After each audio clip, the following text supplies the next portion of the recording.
me encanta lo que está haciendo, los huevos que le pone. Y quiero hacer una aclaración, esperen, quiero hacer una aclaración, porque si no parece que estoy muy...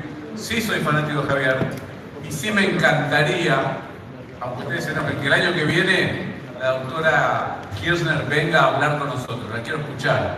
O sea, porque la verdad que tenemos que abrirnos y tenemos que buscar una Argentina juntos. O sea, que no quiero que quede como que no se puede juntar, la gente no se puede... A ver, es un país, estamos todos. Los que necesitan, los que no necesitan, los que podemos ayudar, los que necesitan ayuda. O sea, que quiero que mi posición quede clara. Yo encantado de mil amores de invitar a la doctora Cristina Fernández de Kirchner a hablar acá, o a Axel Kicillof, y el año que viene lo voy a intentar. Eso no quiere decir que tenga afecto y compatibilidad con la ciudad de Javier. ¿Está claro?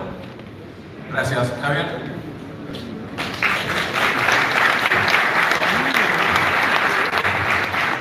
Buenos días. Muchísimas gracias por esta invitación. Muchísimas gracias, Darío, por siempre tenerme en cuenta para este evento, que para mí es un orgullo, un honor, un placer poder participar. Y básicamente la charla de hoy es para contarles que una Argentina mejor es posible, que hay esperanza, que sí se puede hacer. Sin embargo, como todas esas cosas, como decía don Osvaldo Subeldía, el mentor de Bilardo, el más grande de todos los tiempos en su rubro,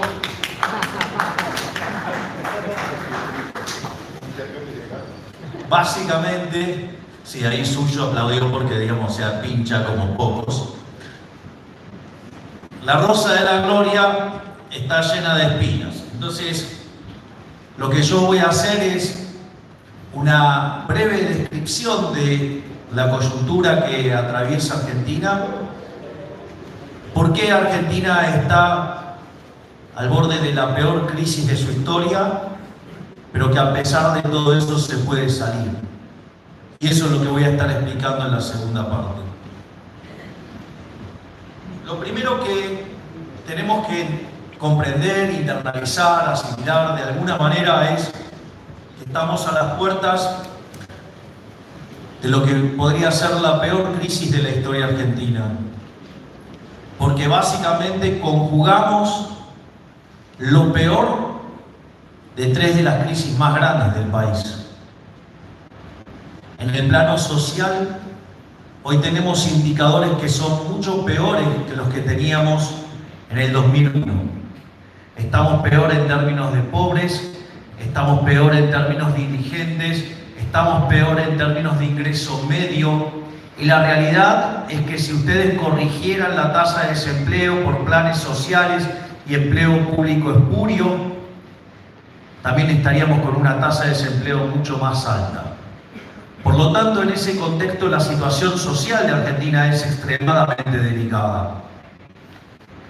No solo eso, sino que además, como si esto fuera poco, en el plano monetario tenemos un desequilibrio que es por lo menos el doble del que teníamos en el año 75, antes del estallido del Rodrigazo.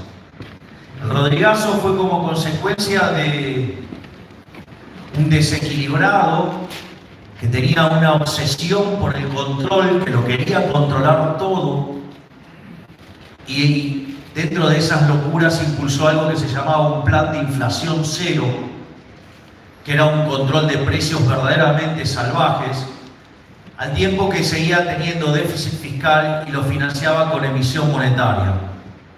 Naturalmente, esa situación de control también implicaba un control del tipo de cambio, y la contracara de controlar el tipo de cambio y emitir dinero es la pérdida de reservas. Y el día que se terminaron las reservas, vino un señor, sinceró todo, que se llamaba Celestino Rodrigo, y al sincerar eso implicó que la tasa de inflación se multiplicara por 6 veces y la cantidad de pobres se multiplicó por 5. Para que tengan una idea, si hoy Argentina viene con una tasa de inflación que, si tomo los datos que tengo hoy ya medidos de inflación y los sobreluiso, vengo a niveles del 90%, eso implicaría que la tasa de inflación treparía a niveles aproximadamente del 540%. Lo cual además es muy optimista si llegara a pasar eso, porque en realidad en ese contexto se caería la demanda de dinero y eso implicaría una aceleración inflacionaria que podría tener las características de las que tuvo en el año 1989, en el final del gobierno de Alfonsín. Algo que también es factible, porque cuando uno mira la lógica de los activos financieros vinculados a la fuga, cuando uno mira la relación pasivos remunerados del Banco Central en términos de base monetaria, se da cuenta que están en línea con lo que teníamos en el segundo semestre del 88. Pero el problema más grande de todo esto es que si hoy quisiera multiplicar por 5 la cantidad de pobres, la matemática no me da. El límite de la población es 100%, y cuando eso ocurra, eso implica que el tamaño de la crisis social va a ser enorme. Y la sensación que yo tengo es que justamente toda la casta política está mirándose al ombligo y no le importa nada lo que le está pasando a la gente. No hace falta más que mirar las internas de cada uno de las facciones mayoritarias para darse cuenta lo podrido que está el sistema y de lo lejos que están de la solución, porque en realidad el mayor problema que tenemos es que la solución está en manos del propio problema. Para tener también una idea de orden de magnitudes del desequilibrio que tenemos, cuando uno mira la historia argentina desde inicio del siglo XX, cuando entramos al siglo siendo el país más rico del mundo, después de haber abrazado las ideas de la libertad activamente a partir de 1860 y que en 35 años nos convirtió en el país con el PBI per cápita más alto del mundo, a partir, cuando uno mira desde el inicio del siglo XX, tenemos que Argentina tuvo 17 crisis, donde 15 de ellas se destacan por el desequilibrio fiscal, y siempre muy elevado. El desequilibrio fiscal tiene una raíz en esto de haber abrazado las ideas socialistas, muy especialmente a partir de 1916, donde bajo la consigna de donde hay una necesidad nace un derecho, eso genera un problema. Los economistas liberales lo sabemos resolver, los no liberales tienen un problema grave, porque en realidad necesidades infinitas, por lo tanto no puedo tener derechos infinitos porque los derechos alguien los tiene que pagar y por ende los recursos son finitos, y ahí hay una inconsistencia. Y la verdad es que en el sistema de libre mercado eso se resuelve vía el sistema de precios. Pero claro, esta gente no cree en el sistema de precios. Es más, algunos hasta hablan de calibrar la brecha. Es increíble el desprecio por la libertad que tienen. Porque esto es importante notarlo, porque la brecha, en el fondo, como tantas cosas, es un reflejo de la profunda inmoralidad de los políticos y sus economistas cómplices. Porque esencialmente, por ejemplo, la brecha es el resultado de algo inmoral. Porque si yo me gano honestamente mi dinero, ¿quién es el que está sentado en la poltrona para decir en qué me la voy a gastar? Si yo quiero consumir anteojos, cuadernos, sillas o lechugas verdes crocantes, es mi problema. ¿Qué es lo que tiene que estar diciendo el político de cuarta sobre qué puedo consumir o qué no puedo consumir? consumo lo que se me da la gana porque me lo gané honestamente. Eso, digamos, tiene varios efectos negativos, no solo porque está condicionando mi conjunto de consumo presente, es inmoral porque está atentando no solo contra mi propiedad, sino que está atentando contra mi libertad.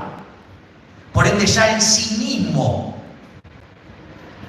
es inmoral y es de delincuentes impulsar algo así y ni que hablar de apoyarlo.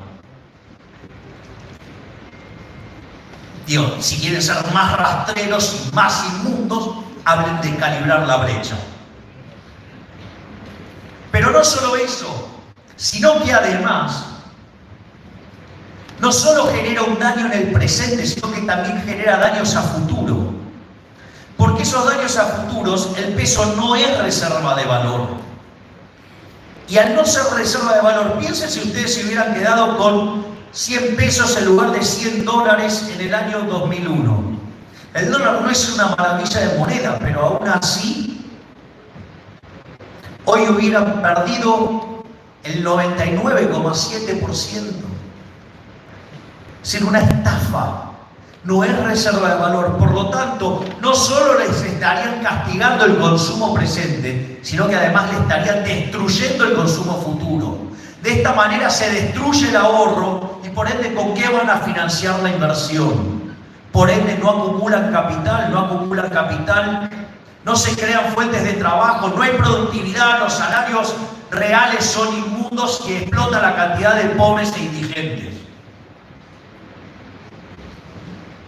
Y no solo eso, porque eso, si ustedes quieren, es una dimensión moral y una dimensión dinámica, pero también hay daños en el presente.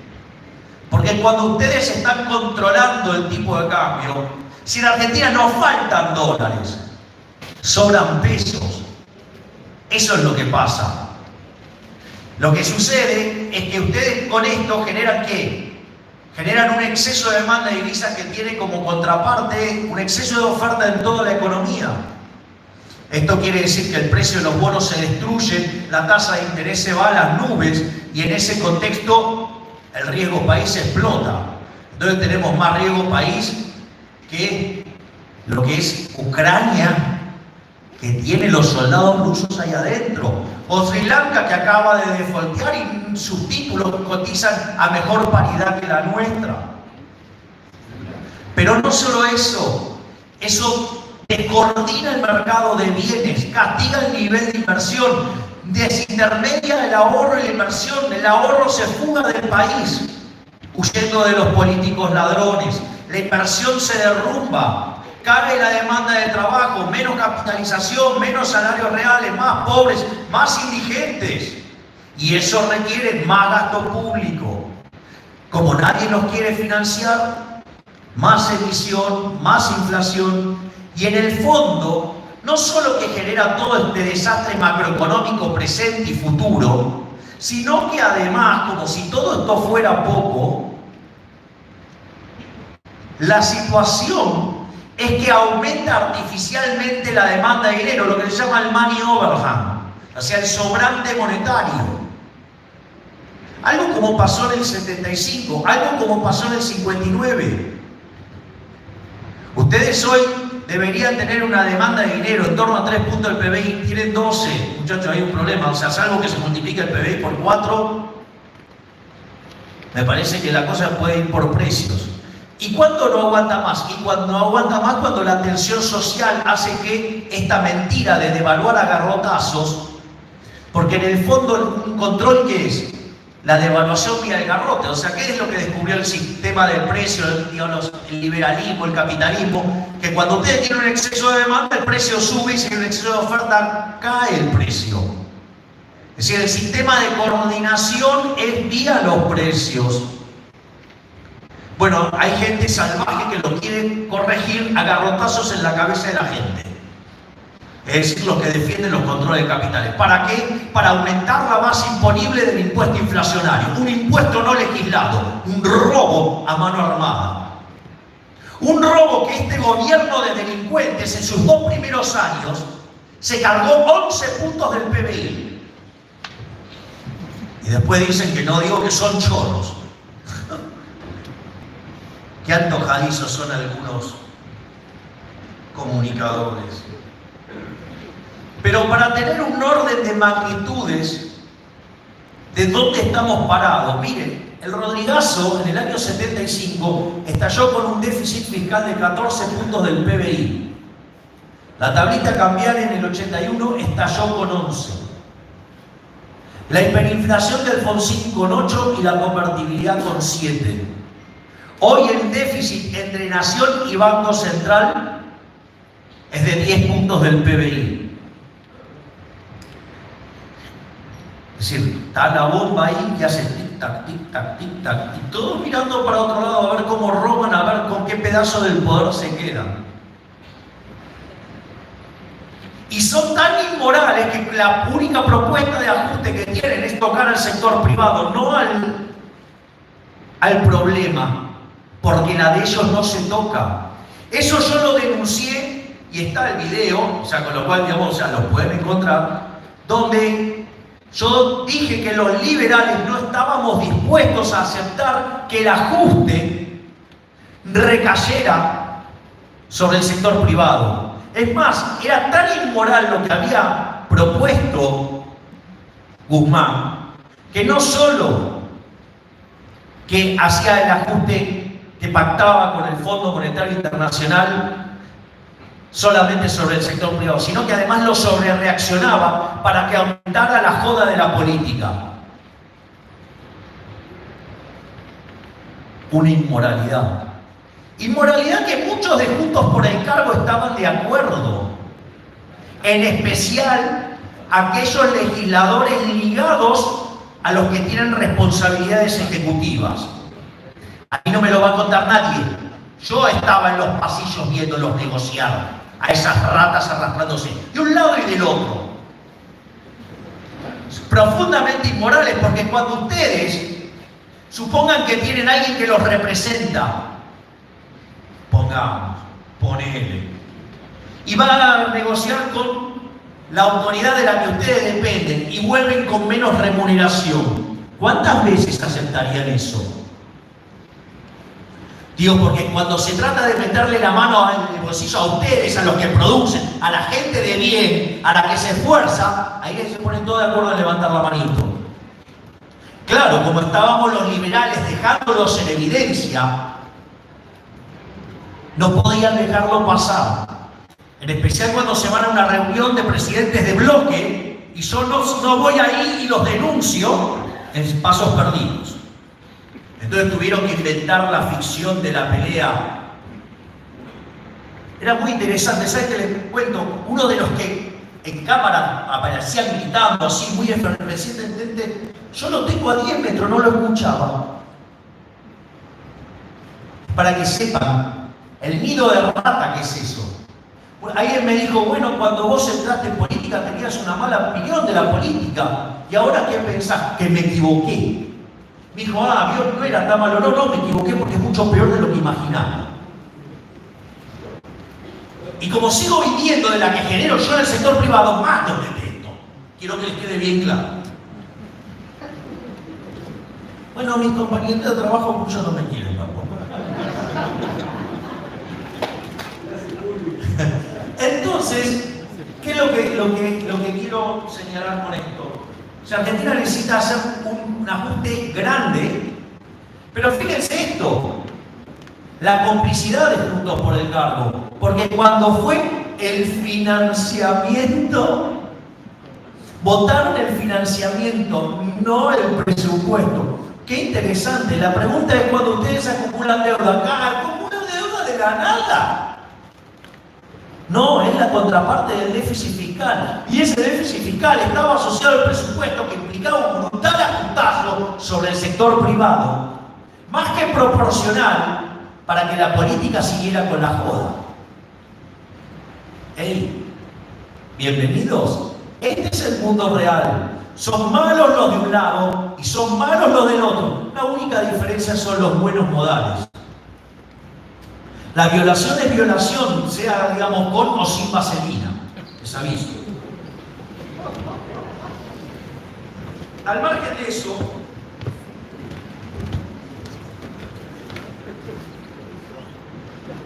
¿cómo debería ser la característica del ajuste? Mire, el ajuste tendría que ser, como todo ajuste convencional, que tiene una pata fiscal, una pata monetaria y una pata externa.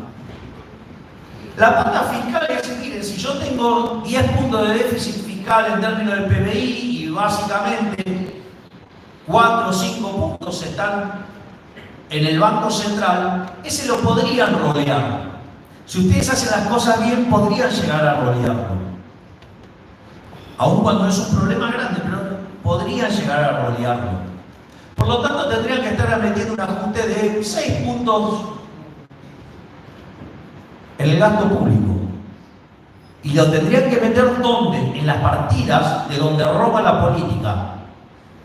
Pero si hay algo que quedó claro con este gobierno y con el anterior, es que los ajustes sobre ellos no va nunca. Nunca es sobre ellos.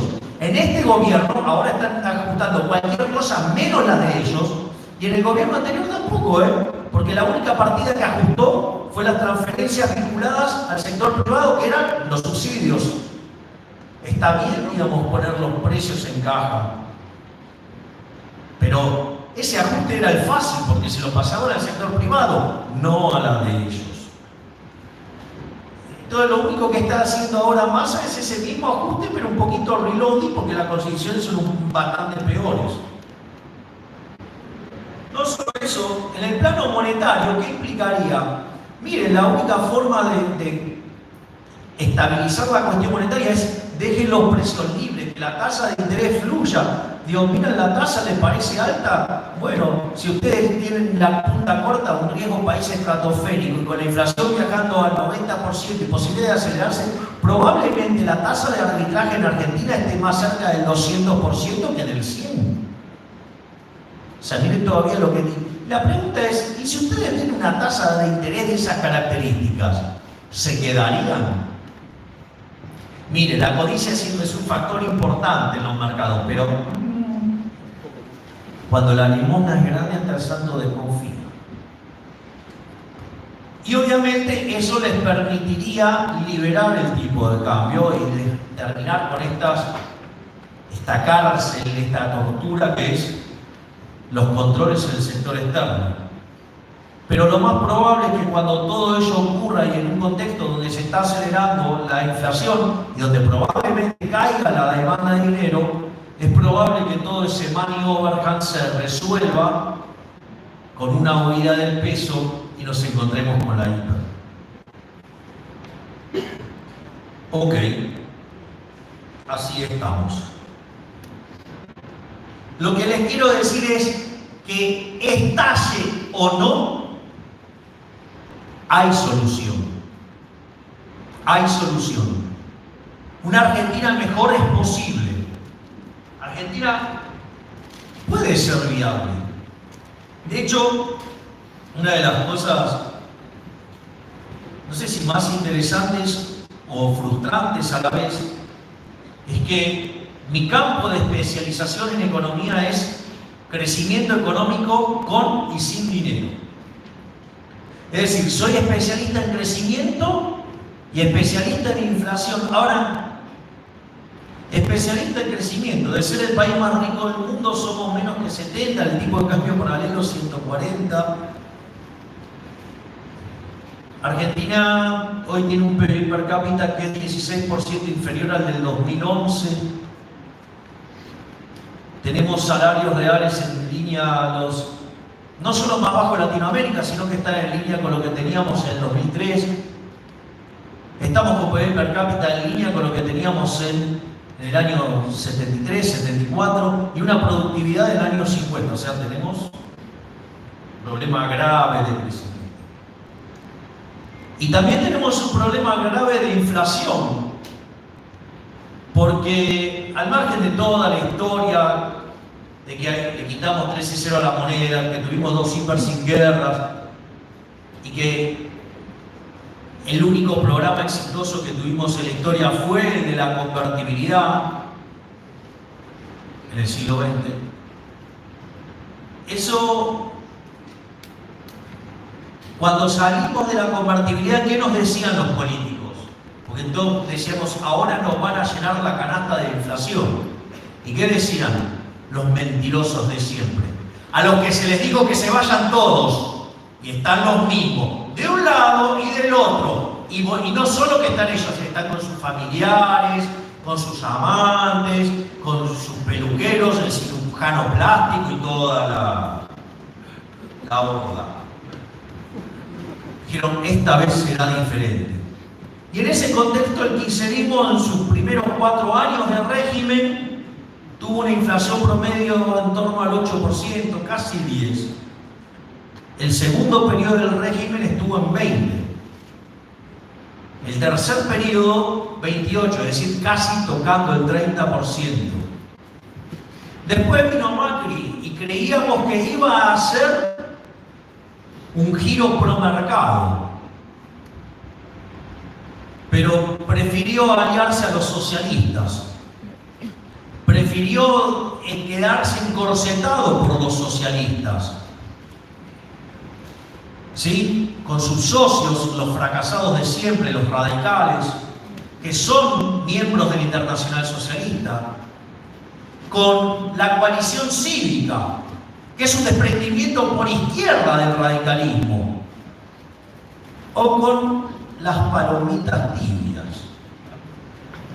Así terminó el gobierno, un desastre con inflación promediando más de 40%, con un default. ¿O acaso ustedes qué creen que es reperfilamiento? Default es no pagar en tiempo y forma. Reperfilamiento es default. Llámalo como quieras. Serán unos genios de la comunicación, pero es default. Y además volvió el control de capitales. Y pregúntenle lo que le hicieron a los del campo, ¿no? Le sacaron la retención y después se la volvieron a poner. Al margen de eso, fíjense que después este gobierno hoy trae la inflación a niveles que vienen viajando al 90%. Y no solo que viene viajando al 90%, sino que además, cuando ustedes miran alimentos, estamos arriba del 120%. Si liberan por leche, estamos cerca del 300%. Entonces otra vez nos volvieron a mentir. Pero, de nuevo, hay solución. Es decir, hay solución para la inflación, hay solución para el crecimiento. En economía esto lo estudiamos, se llama convergencia. Argentina, si hiciera las reformas de mercado, en 35 años podría alcanzarlo en dinámica a Estados Unidos. Es decir, podemos volver a ser potencia. Pero para eso tenemos que hacer lo mismo que decidieron hacer nuestros antepasados, con Urquiza, con Mitre, con Avellaneda, con Sarmiento, que sentaron las bases del orden liberal. Y eso fue lo que nos trajo prosperidad. Lo podemos volver a hacer. La base de todo esto es, miren, la base empírica es, los países que son más libres son 8 veces más ricos que los reprimidos. El decil más bajo de la distribución tiene el doble de ingreso que el ingreso promedio. Está mejor que el 90% que el país reprimido y está 11 veces mejor que su par en el país reprimido. Tienen 25 veces menos de pobres, 50 veces menos de pobres extremos. La gente vive un 25% más. Es decir, esto no es un milagro, es solamente aplicar el manual liberal. Entonces la pregunta es, ¿de qué se trata el manual liberal? Claramente el manual liberal no es escribir tweets diciendo la libertad, hay que defender la libertad, porque no saben lo que es la libertad, ni siquiera saben lo que es mercado. Algunos encima son economistas y no saben lo que es mercado. No saben que el mercado es un proceso de cooperación social donde se intercambian derechos de propiedad. Pero entonces, ¿qué es entonces el liberalismo? Y acá voy a citar, como cito siempre, al máximo prócer de toda nuestra historia en términos de liberalismo, que es Alberto Venegas Lynch, hijo.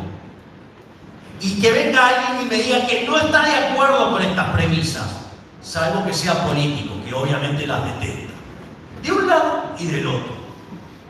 El liberalismo es el respeto irrestricto del proyecto de vida del prójimo, basado en el principio de no agresión y en defensa del derecho a la vida, a la libertad y a la propiedad, cuyas 5 instituciones fundamentales son los mercados libres de intervención estatal, de la propiedad privada, porque para que se pueda marcar un precio, cuando yo quiero venderle mis anteojos a Darío, yo tengo que ser el dueño de esos anteojos. Y esto es muy importante, y él tiene que ser el dueño de ese dinero, y que lo que hagamos nosotros a ustedes no tendría por qué importarles nada, porque supongamos que yo le vendo a Darío mis anteojos en $250.000 y Darío los paga.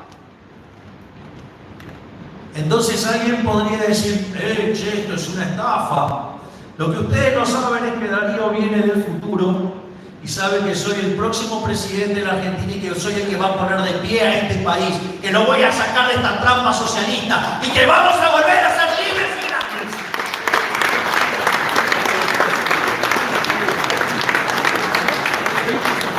Pero para ello no solo es propiedad privada, no solo es mercados libres, es fomentar la competencia entendida por la libre entrada y salida, es entender la división del trabajo, es entender la lógica de la cooperación social, ¿sí? Donde, como dice Miguel Ancho Basto, la fórmula es capitalismo, ahorro y trabajo, duro, duro, duro. Por lo tanto, los invito a que seamos parte de la reconstrucción de Argentina, que volvamos a abrazar las ideas de la libertad en un lugar donde solamente se puede ser exitoso sirviendo al prójimo con bienes de mejor calidad, un mejor precio.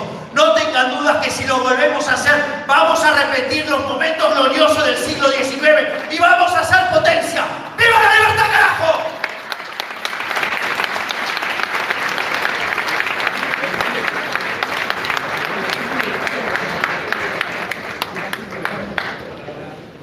Esto, hola, escúchenme, veo que no se movió nadie. Me dijeron que se iban a ir temprano para almorzar. ¿Qué pasó? Bueno, voy a hacer algo distinto. Yo tengo preguntas para Javier, pero ya que se quedaron, vamos a hacer 5 preguntas. Y las van a hacer ustedes. Yo voy a bajar el micrófono, el que quiera levante la mano, el que quiera hacer una pregunta, le doy el micrófono y la hace. ¿Quién tiene que hacer una pregunta a Javier? No se anima nadie. ¿Qué pasa? No solo los dejé inmovilizados, no los dejo hablar. No tengan miedo, esto es libertad. Se puede hablar, no hay problema. Javier, buen día. Te habla Enrique, de Munilla. Pregunta es respecto a los vencimientos en pesos. ¿Cómo solucionarías la gran bola de deuda interna que se está generando en los gobiernos? Mirá, ¿qué es la deuda? Es el financiamiento del déficit. Es decir, todo el problema, por ejemplo, de la desagradable aritmética monetarista, ¿sí? Sarsen iguales. Toda esa situación explosiva, ¿por qué se genera? Porque en el modelo vos asumís, ¿qué cosa? Que el déficit fiscal no cambia. ¿Vos querés terminar con estos problemas? Sin lugar a dudas, tenés que terminar con lo que genera deuda. Y la única forma de terminar con la deuda es ¿cómo? Terminando con el déficit fiscal. Vos fíjate que cuando nosotros tuvimos que votar el tema del presupuesto, nosotros votamos en contra. ¿Por qué? Porque al margen de ese problema que vos estás señalando, hay un problema también de que la deuda es inmoral. O sea, no es solamente el problema económico, el problema es de la inmoralidad. Porque ¿qué es la deuda? La deuda en el fondo son impuestos futuros. Y los impuestos futuros son profundamente inmorales. ¿Por qué? Porque implica que la fiesta de hoy se la estaría cargando ¿qué? a los que no votan, fíjate que se lo están haciendo.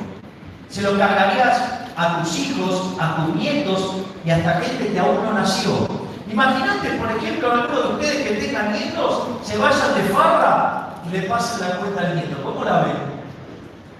Es inmoral. De hecho, una de las cosas que yo dije en esto es, miren, para bajarle el nivel de violencia en el momento del parto y el nacimiento, no le peguen más un chirlo en la cola a los chicos.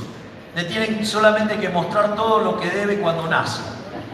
Es decir, la deuda es hija del déficit. Si vos no arreglás la cuestión fiscal, Argentina va a seguir detentando el podio de ser el máximo defalqueador serial de la historia moderna. Es decir, la deuda es la contraparte del déficit. Lo que hay que hacer es arreglar el déficit.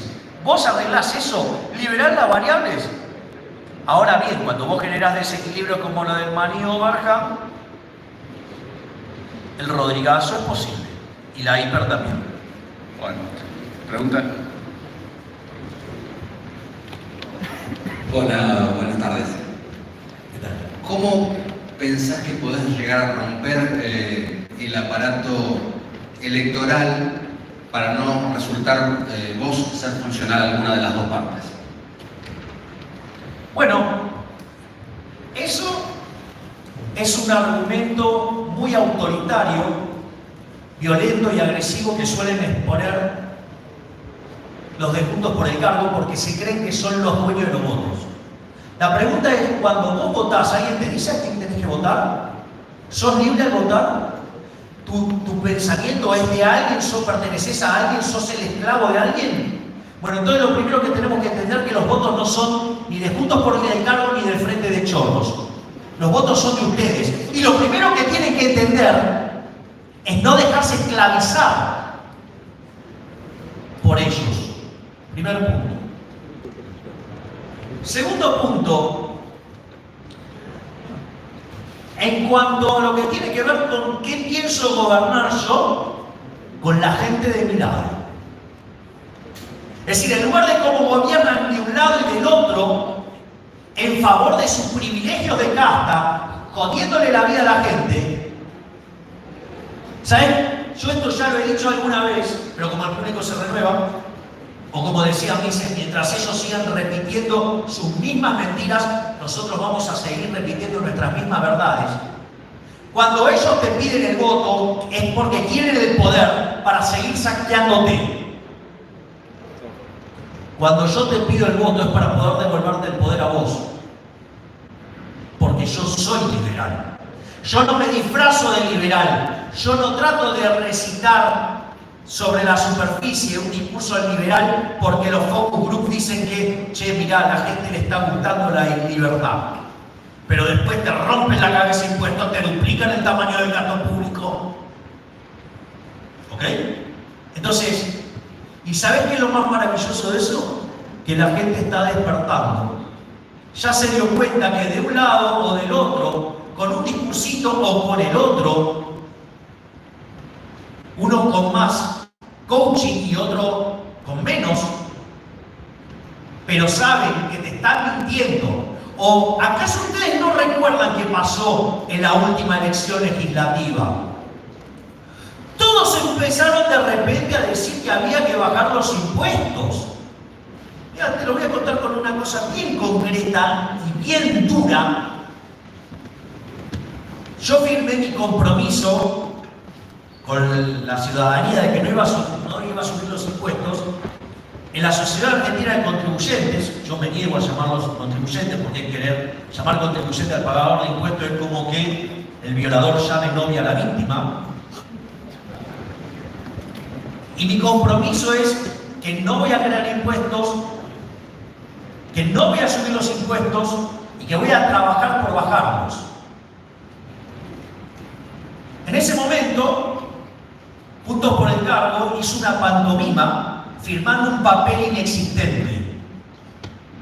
Si no, vayan y pregúntenle a la gente de la Sociedad Argentina de Contribuyentes, que está furiosa con esa chantada donde Vidal terminaba y tiraba la lapicera. A los 3 días de la elección nos subieron los impuestos. ¿Le querés creer? Le creés. Pero de un lado y del otro son lo mismo, solo difieren los modales.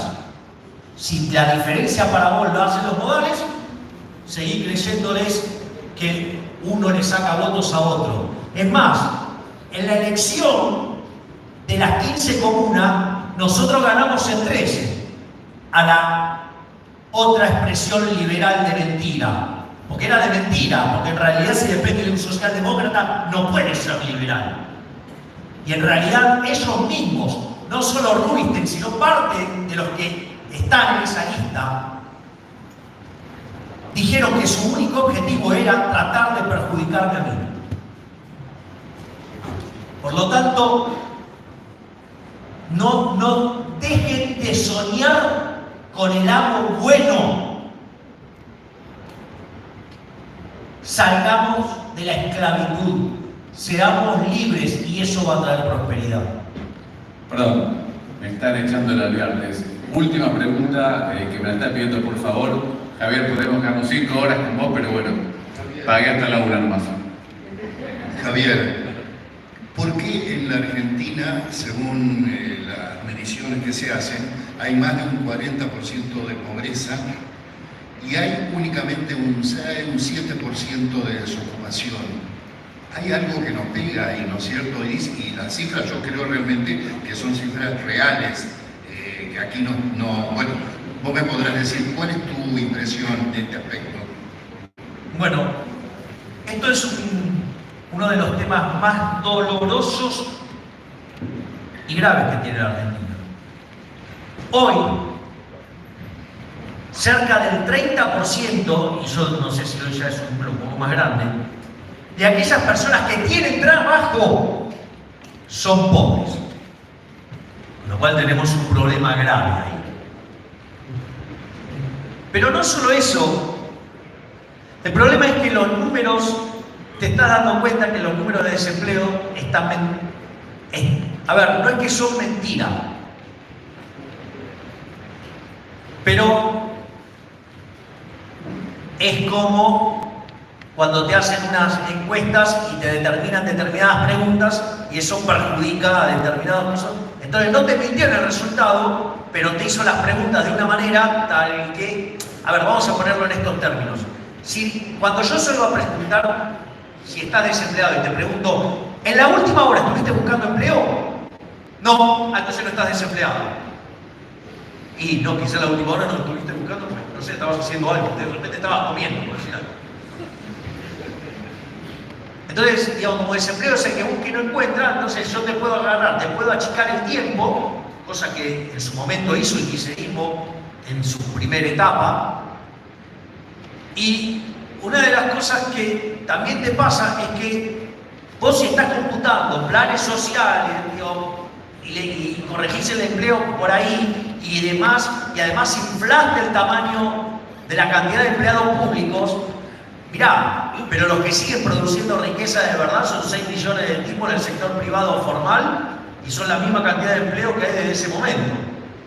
Y ahí después tenés un montón, digamos, que son cuenta propista, ¿sí? Y bueno, y después te vienen los empleados públicos, digamos, toda la gente que está informal. Entonces, bueno, ahí el problema es, te estás dando cuenta que el número de desempleo tiene un problema de medición, o sea, está desfigurado. Digo, ojo con el tema esto de desfigurar las estadísticas, porque el kirchnerismo a partir del 2010, 2011, algo así, yo no me acuerdo bien la fecha, empezaron a mentir sobre la inflación, ¿se acuerdan? Estaba la inflación del INDEC y la inflación del sector privado. Esto es muy interesante, ¿por qué? Porque sobre eso Moreno tenía una causa y fue declarado culpable o inocente. No. Y les voy a contar algo más. Cuando llegó Juntos por el Cargo, o en ese momento era Cambiemos, dijeron que nada sobre la inflación. ¿Por qué? Porque como había títulos en SER, o sea, el coeficiente de estabilización de referencia, es decir, que relacionaba con la inflación, ¿qué era lo que pasa? Implicaba admitir todo ese default y implicaba que reconocer deuda. Es decir, el señor Brandgay arrancó con un default y se la pasaron por todos lados diciendo que se metía la inflación, y cuando llegó el momento de reconocerla y pagar, prefirieron esa guita usarla para otra cosa, porque no había que tocar el gasto. Y lo otro que también es muy interesante, vinculado a lo que vos decís, es, como vos, mira, Argentina, más o menos para sostener su stock de capital necesita invertir en cerca del 15 y 6 puntos del PBI. Bueno, Argentina está debajo de ese número desde el año 2000, desde la mitad del segundo gobierno de Cristina, o sea, desde el 2014 o 2015, Argentina está siempre por abajo. Por lo tanto, cada vez tenemos menos capital, por lo tanto, cada vez somos menos productivos, cada vez tenemos menos del puesto de trabajo relativos. Y eso, tenés varias cuestiones. La primera es que el salario real se reduce, tenemos más pobres, más indigentes, y ahora viene la parte más delicada. Y eso yo lo tuve que vivir a lo largo de la campaña del año pasado. Y era la extremadamente dolorosa situación de cuando venían las madres, sean de los segmentos acomodados o sean de los segmentos vulnerables. De los segmentos vulnerables, las madres venían llorando porque tenían miedo que sus hijos se metieran en el narcotráfico o que fueran chorros y terminaran muertos en ese plano. ¿Y cómo se sufre del otro lado? Los chicos que se van porque no ven futuro. Por lo tanto, nuevamente, los invito a involucrarse en la nueva Argentina, en la reconstrucción de la Argentina. Y esa Argentina mejor es posible, y ese futuro es posible solamente si ese futuro es liberal y ya empezó. Muchas gracias.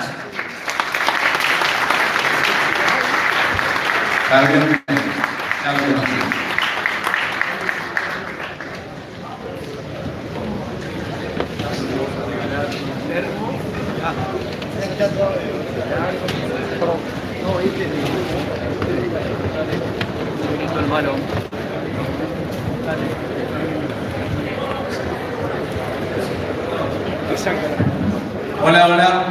Che, varios me pidieron que querían una selfie con Javier. Vamos, me dijo que sí, que no hay problema, así que acérquense. El que quiera una foto con él, re buena onda, de Mil Amores.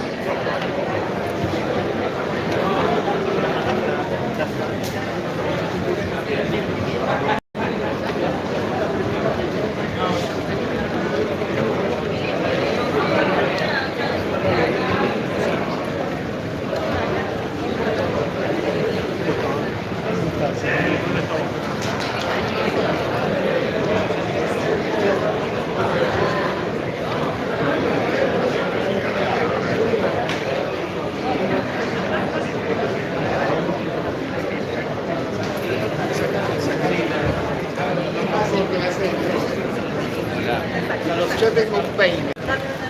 Hola.